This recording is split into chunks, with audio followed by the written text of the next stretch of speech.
Agartala GBP কমপ্লেক্সে মাতৃ শিশু কল্যাণ হাসপাতাল গড়ার ক্ষেত্রে 192 কোটি টাকা পাওয়া গেছে। কেন্দ্রীয় ডোনার মন্ত্রক এই আর্থিক অনুদান দেয়।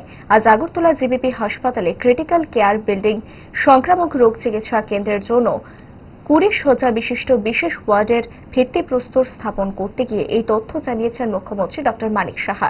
এদিনের অনুষ্ঠানে লখনৌর সঞ্জয় গান্ধী পোস্ট গ্রাজুয়েট ইনস্টিটিউটের সাথে টেলিমেডিসিন সংযোগ এবং আন্তঃবিভাগীয় ডিজিটাল কল ম্যানেজমেন্ট সিস্টেমেরও উদ্বোধন করেন মুখ্যমন্ত্রী। এদিন সভায় বক্তব্য রাখতে গিয়ে মুখ্যমন্ত্রী বলেন, রাজ্যের সামগ্রিক স্বাস্থ্য ব্যবস্থার উন্নয়নে ভারত সরকার বিভিন্নভাবে আর্থিক সহায়তা করে যাচ্ছে।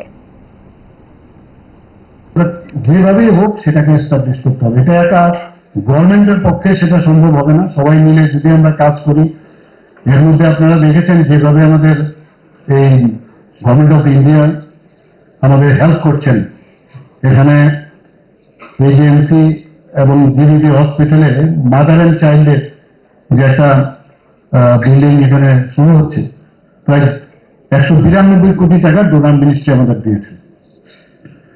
ডেন্টাল কলেজ আপনারা জানেন শুরু হয়ে গেছে সেখানে, কিন্তু আরেকটা বিল্ডিং এর প্রয়োজন আইজিএমে, সেখানেও 202 কোটি টাকা এখানে দিয়েছে।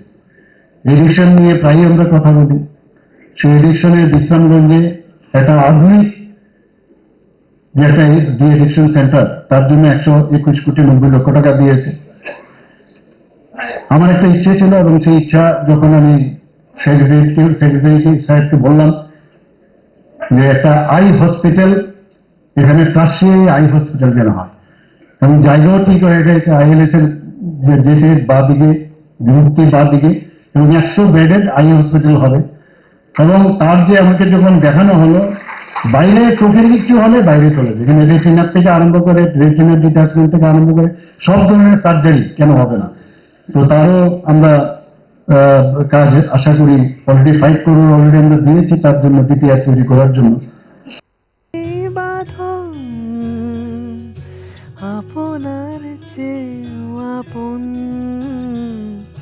জুড়ে থাকে বাঁধন, আপনার চেয়েও আপন।